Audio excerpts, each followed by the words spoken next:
Is up, everybody? We are back for another episode of The Real and the Rare. I'm your host, as always, Steven Rychel, being joined this afternoon by my good friend, the Redneck himself, Mr. David Mundell, BKFC World Middleweight Champion. How are you feeling this afternoon, my friend? I'm on top of the world, man. You are, and as always, I always appreciate your guys' time. I always say this at the beginning of the episode. Really appreciate all the athletes who lend me their ears for their afternoons, their evenings, however it works out. So really appreciate you hopping on with us this afternoon, my friend. Of course, brother. I appreciate you having me as well. Hey, listen, man. Yeah, been supporting your career for a while. Yeah, I was really hoping to see you get put on that Knucklemania card here in Philadelphia on February 7th. Didn't work out that way, but definitely wanted to talk to you about it. One, obviously Knucklemania is kind of BKFC Super Bowl for all intents and purposes. You're in this weird position right now where the memory serves me, the guy that's ranked number one in your division according to BKFC, you've already beaten. The guy you want to fight's been making every excuse under the sun for the last 3.5 years to not fight you. What's next, dude? Like, who do you want to fight? Like, if you're the matchmaker and you're making the perfect match right now, who would you want to see name on that contract slid across from you? I mean, obviously, the biggest name out there right now that makes sense for fighting me is Perry. There's no reason why this shouldn't have already been put up. He's the only one in the division that anyone thinks that even has a slight chance of winning, even though I'll make that fight just look easy, just like I did all my other ones, But outside of him, there's nobody left in my division. I've completely cleared it out.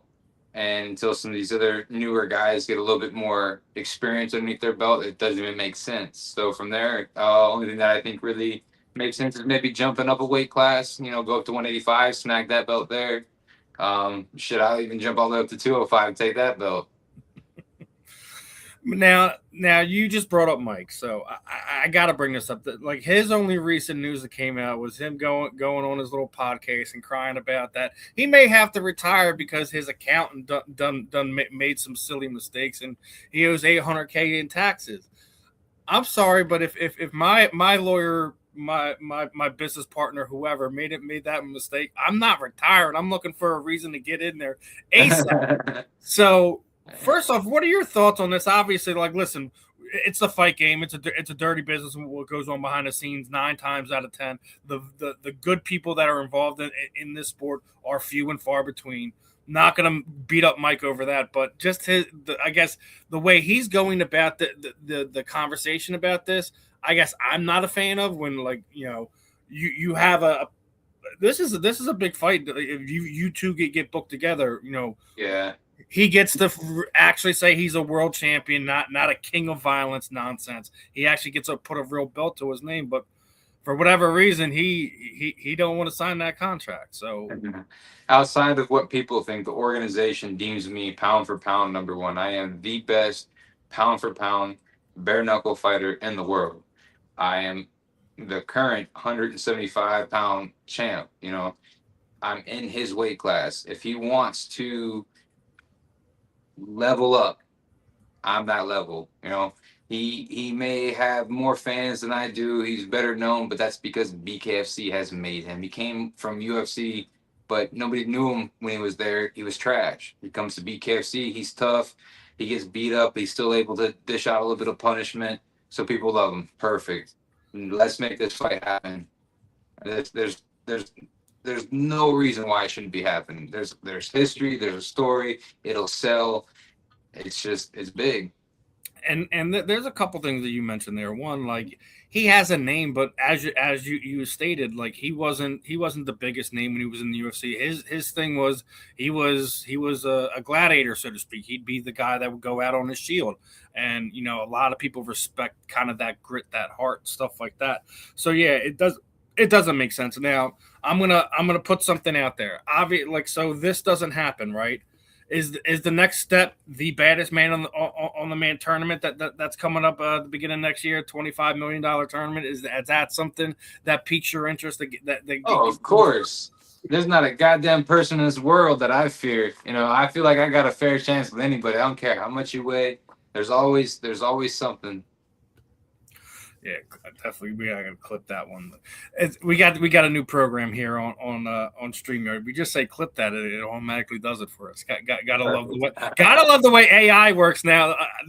I hate AI for the most part, but this is one of the things I do like. So, um, I would like to see you in that tournament. Like obviously there's a lot of bad guys, lot of tough SOBs that currently reside in BK under BKFC contract. But that's something I would like to see you do. Now they've been doing some fun stuff with their social media, and I got to put it on it. Like obviously the Christmas list thing came out with you out there, right?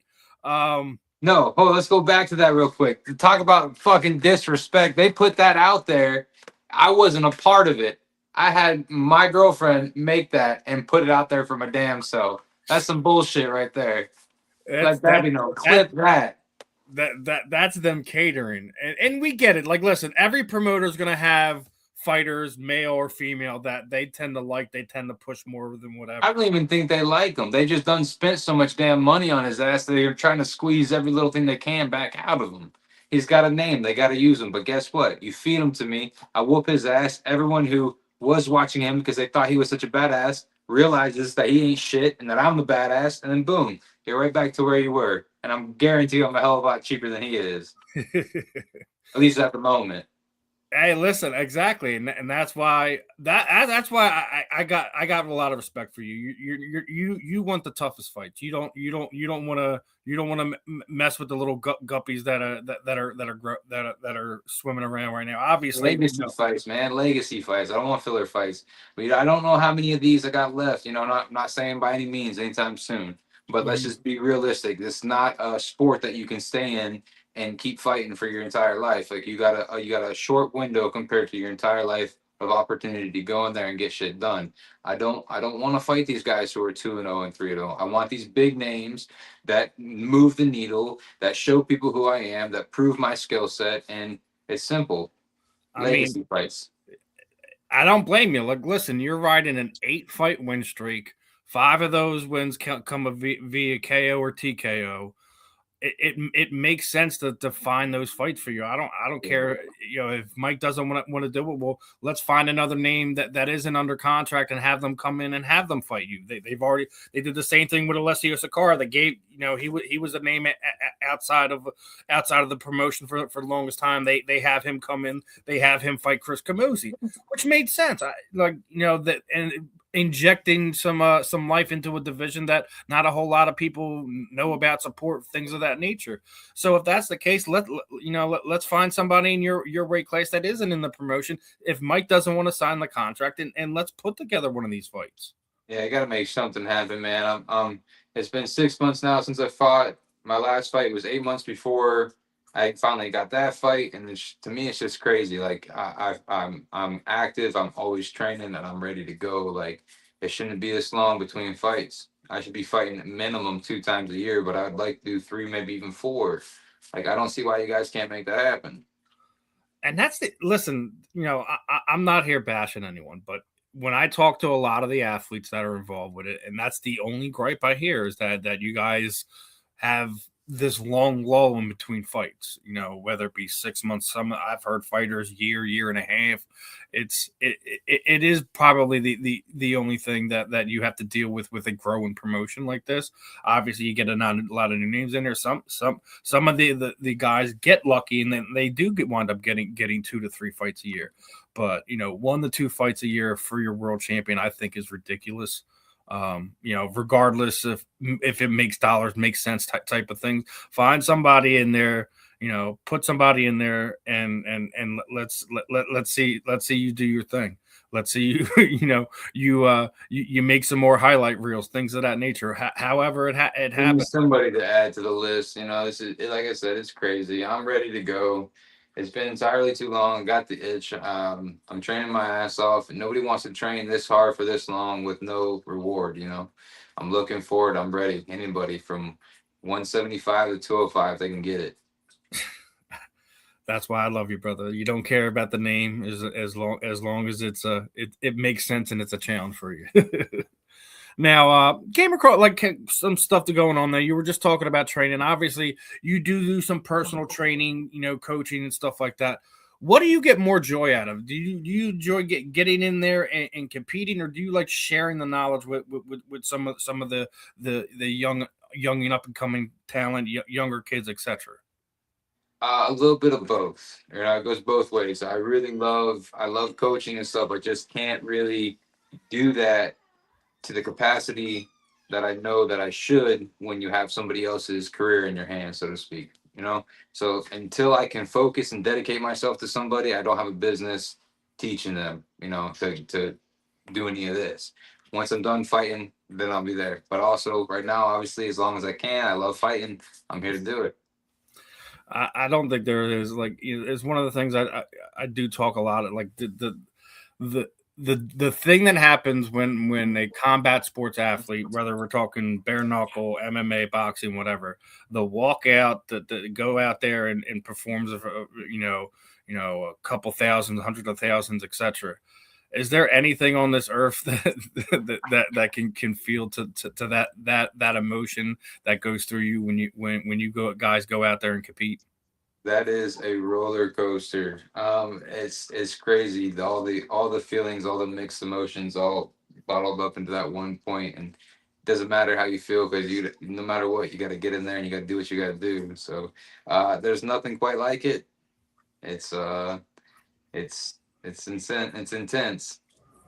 Listen, I was able to cover the last Knucklemania. I've been at the Wells Fargo, which is now the Xfinity Center, for Sixers games, Flyers games, playoff games, things of that nature.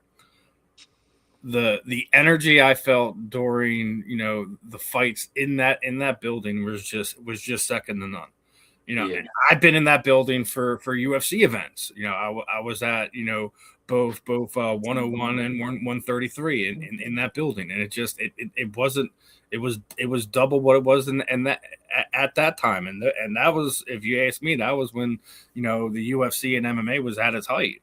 So I do think it's something that even as media fan, etc. I think it is an addicting thing. So I can yeah. definitely feel why you guys BKFC want to get out is there, man. It's up and coming for a reason, man. The product sells itself. It's exciting. It's relatable. It's fast paced. You're not gonna get bored watching it. Like There's it's nowhere just to hide. You like and where like yeah. When you go to a live event too, you do absolutely. You feel that energy. You feed off those people, and the fighters feed off you as well. So it's again that word intense. It's amazing being out there, being a part, whether you're in the crowd or if you're the one actually fighting.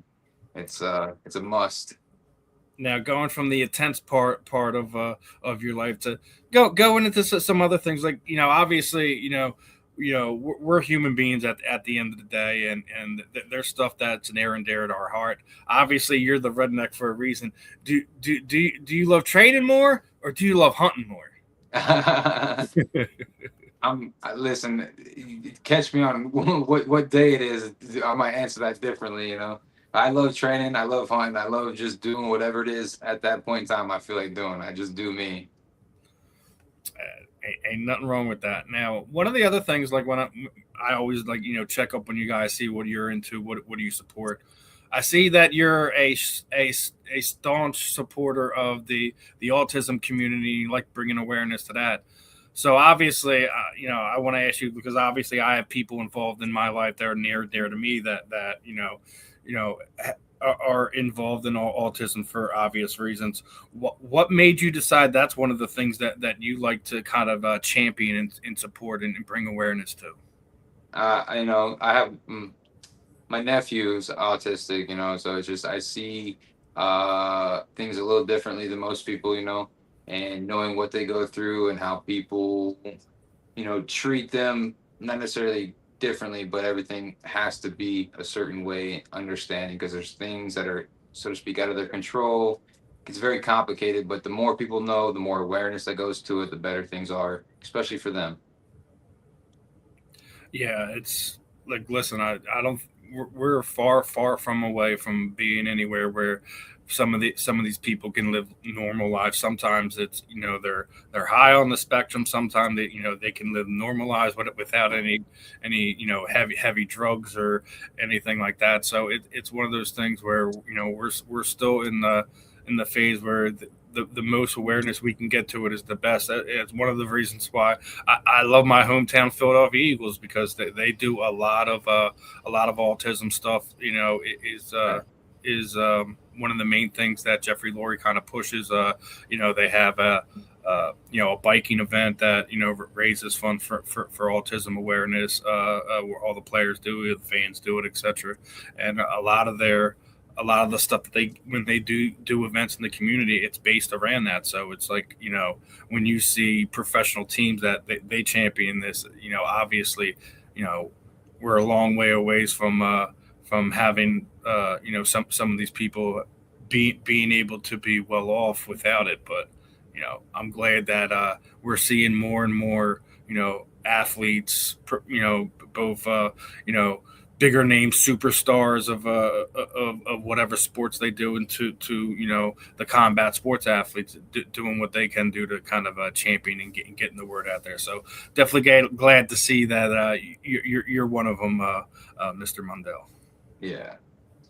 And wanted to get this one out there. Obviously, seeing that you're doing a giveaway from one of your T-shirts, so I just wanted to put it out there. Seeing that you guys are doing, how did you get involved with Full Blast, and what kind of merch should we see doing that outside of the obvious giveaway that you guys are running?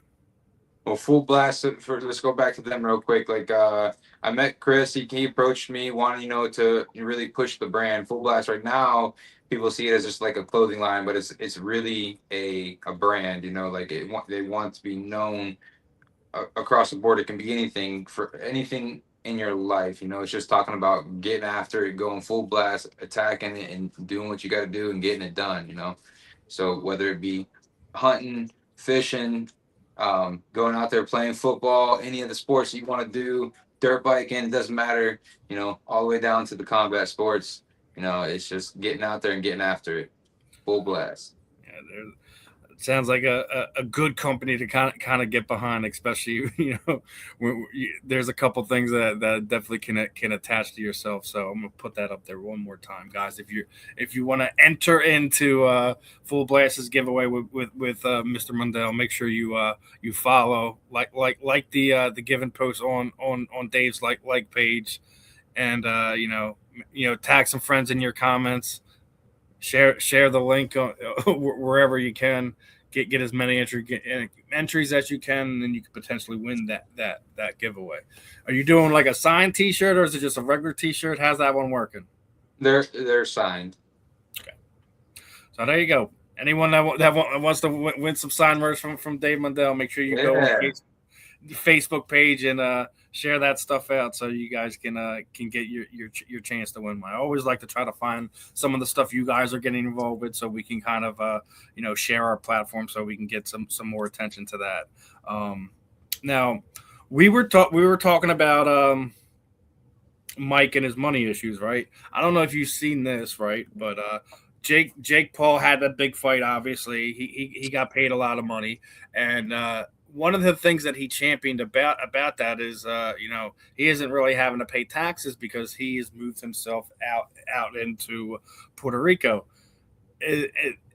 Obviously, when we hear stuff from Jake, we have to take some of it with a grain of salt, for obvious reasons. But, when we see what Mike's going through, and then you see Jake basically going out there, in my opinion, it's like rubbing Mike's nose in it, so to speak, that he just got several hundred bags of cash, and he ain't paying any tax. Shitty things happen to shitty people. I think Mike's just getting a taste of his own medicine.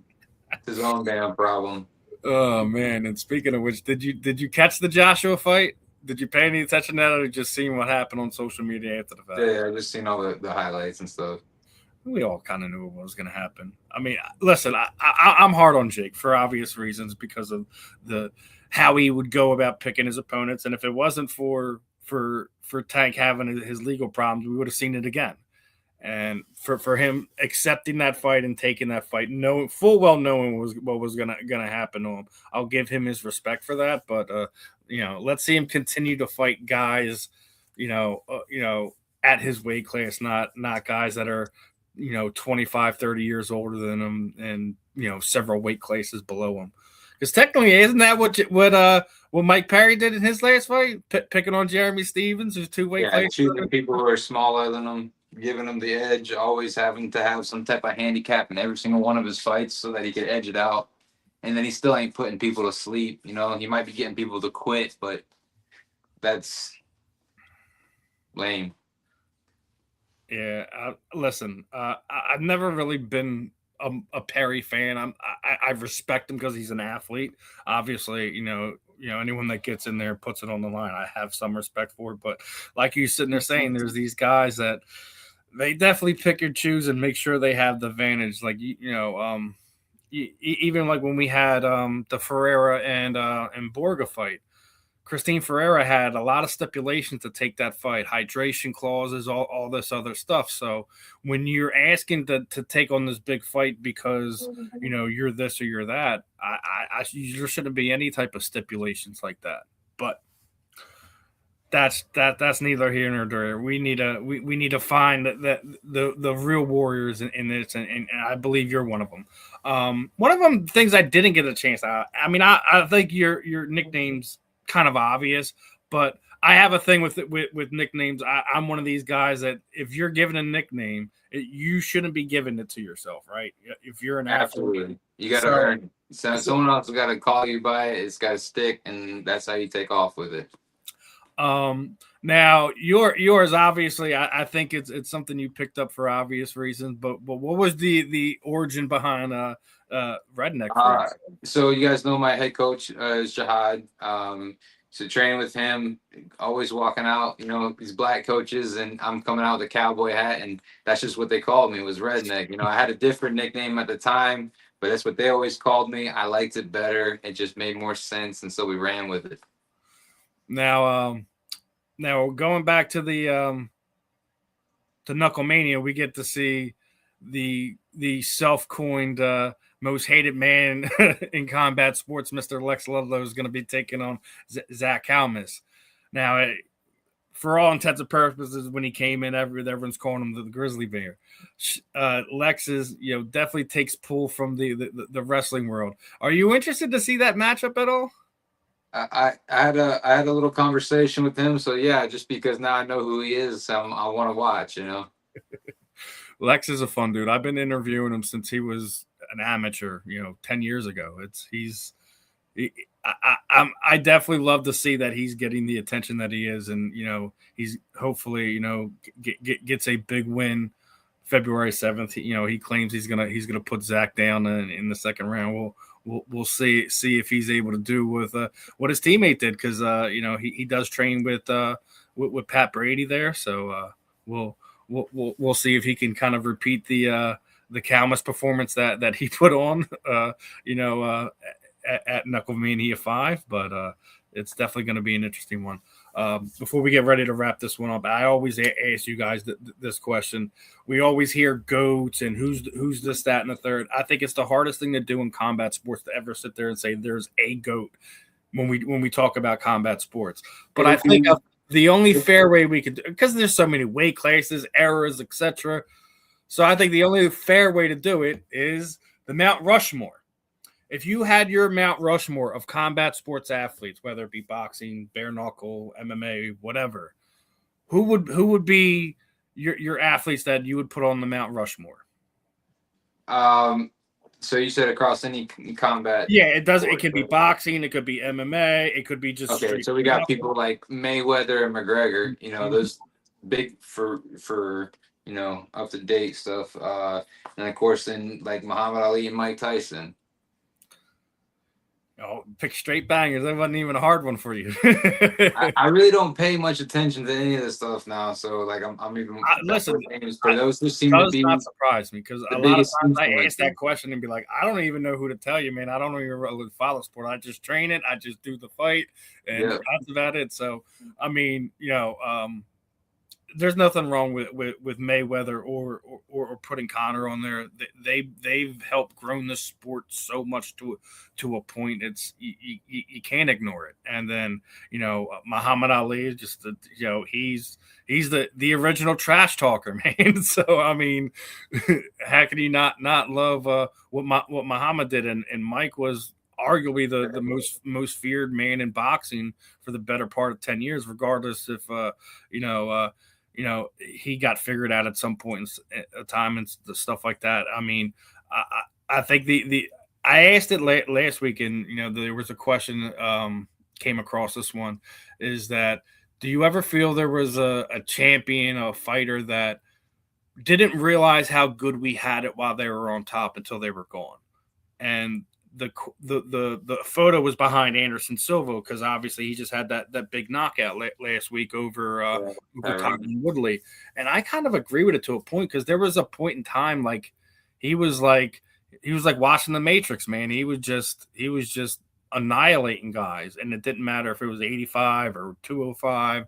He was one of those guys, and at some point in time, I don't know if it was just some of the matchups he was given, some of the ways he would go about fights, and it just. I feel like he's one of those guys, and I also put Demetrius Mighty Mouse Johnson on there. It's because he was just a special guy. He really made it possible for the lower weight classes to kind of really get eyes on them, at least in my opinion. But is there anyone you feel outside of the two names I just named that you just feel they didn't get the love they had when they were in their prime, when they were on their top, the most popular? Still currently in my prime, but myself. Hey, there ain't nothing wrong with that. I don't get noticed enough, like I just, I work my ass off. I would just say, dude, Dave, be yourself, man. Don't try to. I don't have a huge social media following. Under his career, everyone hates him now just because he thinks like he's this version of Chael Sonnen that is just terrible, absolutely terrible. I know what I'm capable of. I know the type of work that I put in. And I know my fight IQ, man, and I have not even scratched the surface of being able to show people what I'm actually capable of, and I go out there consistently just making this stuff look easy. The people who follow me, who actually ride with me, will tell me all the time, they're just so amazed because they're watching everybody else fight, all the other champions. They go in there, they come out, they look battered. I come out and I'm still clean, I'm not taking much damage, and I'm delivering a lot. Like I'm mangling my people, I'm putting them out. I'm actually putting them to sleep, not just making the ref step in and say, okay, that's enough. Although I've also done that. Like I'm out there. I'm constantly proving through my fighting what I'm capable of. And even though I don't got the social media to back it up, it's all coming together, and people are going to start seeing real soon. And now you can understand why Dave wants that legacy fight so bad. Yeah. Now, how we always wrap this one up, Dave, is I kind of throw the floor over to you. Anyone you would like to thank, training partners, teammates, shoot out your aforementioned social media sites, any sponsors you have, and any parting words. The time is yours, my friend. FCC, Hamilton Health and Wellness, and then Full Blast, man. Thank you guys so much. You guys, help me train in these huge gaps between my fights, which is ridiculous. You guys keep me pumping out, able to do what I want to do. And without you, that wouldn't be possible. Of course, with the fans, always coming through, watching the fights, staying connected to the social media channels and all that. Thank you so much for all the support. And you guys just stay tuned, man, because somebody's going to get their ass whooped. Well, listen, that's why everyone is staying tuned, because they want to see somebody get their ass whooped. So, Dave, as always, it's a pleasure catching up with you. I know you got a lot going on today, so appreciate the time as always. Do your thing, man. I'm looking forward to the potential fight announcement, regardless if it's the most valuable loser, or if we hear you get put in that $25 million baddest man tournament. Whatever happens to be next is next. I'm going to be excited to see who they put up against the Redneck. It's going to be fun. So appreciate the time, brother. Of course. We'll do it again sometime soon. Sounds good. All right, Dave. Have a good afternoon, my friend. All right, everyone. That was Dave, the Redneck Mundell. one of the most under realized, under respected guys that we have in the BKFC. One of their champions, he just does not get the love he deserves. Well, we're going to give him the love he deserves here on the South Florida Tribune. Another fun episode in the book. This was another episode of The Real and the Rare. I'm your host, Steve. We will be joining you again Monday for some J&S Philly Sports Stop and a lot more fun stuff going here on the channel. Like I said, we just passed 1 million views on the YouTube channel. We're going to be doing some more giveaways. So keep yourself locked in. Make sure you like, subscribe, share, and share all the love. Also, QR code up in the top corner. Check out the websites, the articles from our great writers. Other than that, I'm Steve. This was another episode of The Real and the Rare. Peace out, my friends. Catch you on the rebound.